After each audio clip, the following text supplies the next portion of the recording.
ఉమ్మడి మెదక్ జిల్లాలో ఈరోజు ప్రధాన వార్తలు ఈ విధంగా ఉన్నాయి. సిద్దిపేట జిల్లా వార్తలు వచ్చేసరికి సిద్దిపేట జిల్లా వ్యాప్తంగా ఈరోజు కూడా రైతులకు యూరియా కష్టాలు తప్పలేదు. జిల్లాలోని పలు ప్రాంతాల్లో పెద్ద ఎత్తున రైతులంతా కూడా యూరియా కోసం పలు చోట్ల బారులు తీరి క్యూలు కట్టినటువంటి పరిస్థితి కనిపించింది. చాలా చోట్ల రైతులంతా చాలా ఇబ్బందులు ఎదుర్కొని ఉదయం నుంచి రాత్రి వరకు తిండి తిప్పలు లేక కనీసం మంచినీళ్ళు కూడా లేక వాళ్ళు క్యూలో నిలబడ్డ నేపథ్యంలో పలు ప్రాంతాల్లో మహిళలు ముఖ్యంగా మహిళా రైతులు సొమ్మసిల్లి పడిపోయినటువంటి పరిస్థితి కూడా కనిపించింది. ముఖ్యంగా దుబ్బాకలో ఈరోజు పెద్ద ఎత్తున తరలి వచ్చినటువంటి మహిళలు అట్లాగే రైతులు క్యూలో నిలబడ్డ నేపథ్యంలో దుబ్బాకలో ఒక మహిళ క్యూలో నిలబడి అక్కడికక్కడే సొమ్మసిల్లి పడిపోయిన నేపథ్యంలో ఆమెను అప్పటికప్పుడు ప్రభుత్వ ఆసుపత్రికి తరలించి చికిత్స చేయాల్సిన పరిస్థితి నెలకొన్నది. ఆమెకు ఉదయం నుంచి కూడా భోజనము ఇతర సౌకర్యాలు లేకపోవడంతో మంచినీళ్ళు కూడా తాగకపోవడంతో ఆమె సొమ్మసిల్లి పడిపోయిందని చెప్పి డాక్టర్లు చెప్పినటువంటి పరిస్థితి అక్కడ కనిపించింది. ఇక ఇటు సిద్దిపేట మండలం చిన్నగొండవేలు గ్రామాల్లో కూడా పెద్ద ఎత్తున రైతులు ఉదయం నుంచి కూడా 5 గంటల నుంచే రైతులంతా యూరియా కోసం బారులు తీరి నిల్చోవడం కనిపించింది. పడిగాపులు కాయడం కనిపించింది. పెద్ద ఎత్తున రైతులు వచ్చిన నేపథ్యంలో అక్కడ ఆందోళనకర పరిస్థితి నెలకొంది. సరైన సౌకర్యాలు లేకపోవడము, అవసరమైన యూరియా కూడా లేకపోవడంతో రైతులు తీవ్రమైనటువంటి ఇబ్బందులు ఎదుర్కొన్న పరిస్థితి అక్కడ కనిపించింది. అటు గజ్వేలు దుబ్బాకలోని పలు ప్రాంతాల్లో కూడా ఇదే పరిస్థితి కనిపించింది.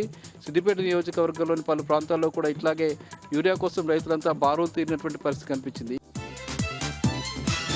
ఇక చేర్యాలలో కూడా ఈరోజు పెద్ద ఎత్తున రైతులంతా కూడా యూరియా కోసం ఆందోళన కొనసాగించారు.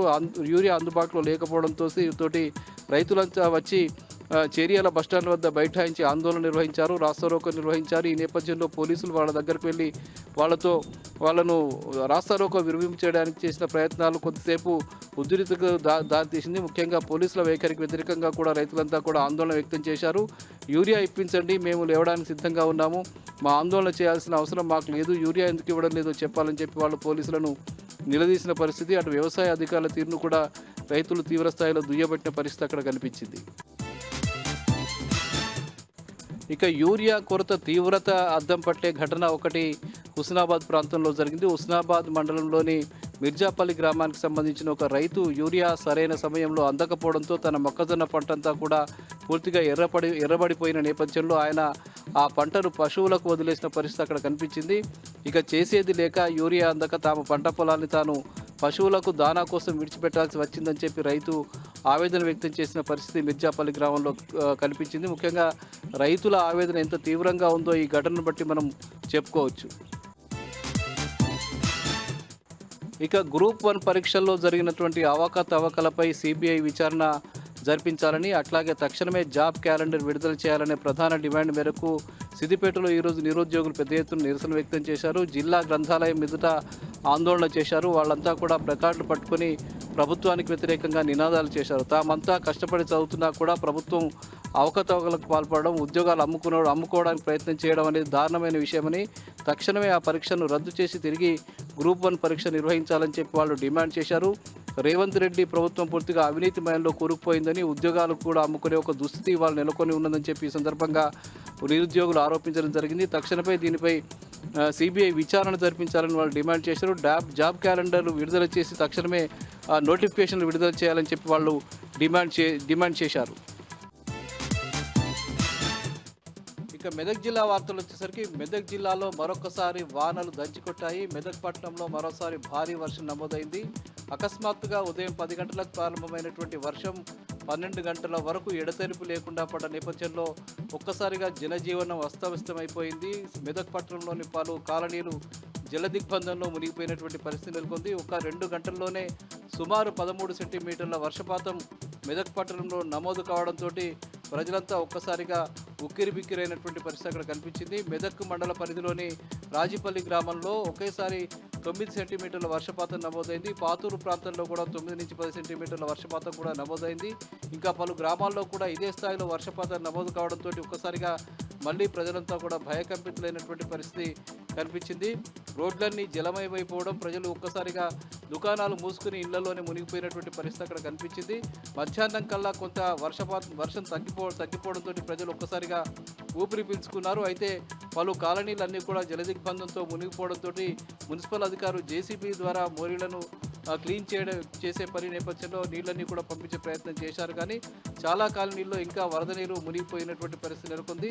వరద నీరుని పూర్తిగా వెళ్ళిపోయే విధంగా మున్సిపాలిటీలో ప్రత్యేకమైనటువంటి చర్యలు చేపట్టాలని చెప్పి ప్రజలంతా డిమాండ్ చేస్తున్న పరిస్థితి అక్కడ కనిపిస్తూ ఉన్నది. ఇక రామాయంపేటలో కూడా ఈరోజు యూరియా కోసం పెద్ద ఎత్తున రైతులు ఇబ్బందులు పడ్డటువంటి పరిస్థితి నెలకొంది. రైతులంతా ఉదయం నుంచే అక్కడ రామాయంపేటలోని PACS వద్దకు వచ్చి యూరియా కోసం బారులు తీరిన నేపథ్యంలో ఒక్కసారిగా వర్షం రావడంతో క్యూలో నిలబడ్డ రైతులంతా కూడా ఇబ్బందులు పడ్డారు. వాళ్ళు గొడుగులు పట్టుకొని మరీ వాళ్ళ క్యూలో కొనసాగడం కనిపించింది. కొంతమంది పూర్తిగా వర్షంలో తడిసిపోతూ కూడా క్యూలో నిలబడి యూరియా కోసం ప్రయత్నాలు చేసినటువంటి పరిస్థితి రైతుల ఇబ్బందులను తార్కాణంగా నిలిచిపోయిందని చెప్పవచ్చు.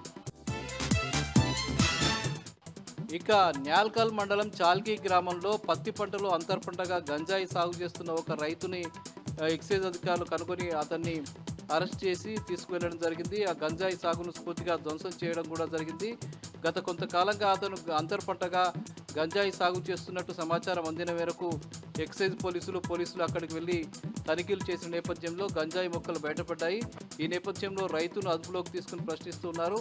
ఇంకా పలు ప్రాంతాల్లో కూడా ఇదే విధంగా కొంతమంది గంజాయి సాగు చేస్తున్నట్టుగా తెలుస్తుంది. నారాయణఖేడ్ ప్రాంతాల్లో కూడా ఇంకా కొంతమంది ఇదే విధంగా గంజాయి సాగు చేస్తున్నట్టు కూడా తెలుస్తున్న నేపథ్యంలో ఎక్సైజ్ అధికారులు అప్రమత్తమయ్యారు, తనిఖీలు ముమ్మరం చేశారు. ఇక జహీరాబాద్ మున్సిపల్ కార్మికులు పెద్ద ఎత్తున సమ్మెకు దిగారు. చాలా రోజులుగా కాంట్రాక్ట్ కార్మికులకు దాదాపు 4-5 నెలలుగా జీతాలు అందకపోవడంతో ఒక్కసారిగా వాళ్ళు ఈరోజు సమ్మెకు దిగినటువంటి పరిస్థితి నెలకొంది. 4 నెలలుగా జీతాలు లేక తమంతా ఇబ్బందులు పడుతున్నామని రాష్ట్ర ప్రభుత్వం తక్షణమే తమకు వేతనాలు విడుదల చేయాలని చెప్పి వాళ్ళు డిమాండ్ చేశారు. జహీరాబాద్ మున్సిపల్ అభివృద్ధికి అట్లాగే పరిశుభ్రతకు కృషి చేస్తున్న తమకు జీతాలు ఎందుకు ఇవ్వడం లేదని చెప్పి కార్మికులంతా ప్రశ్నించడం కనిపించింది. ముఖ్యంగా జీతాలు వెంటనే ఇవ్వకపోతే తామంతా నిరవధిక సమ్మెకు వెళ్లాల్సిన పరిస్థితి ఏర్పడుతుందని చెప్పి కార్మికులు హెచ్చరించారు.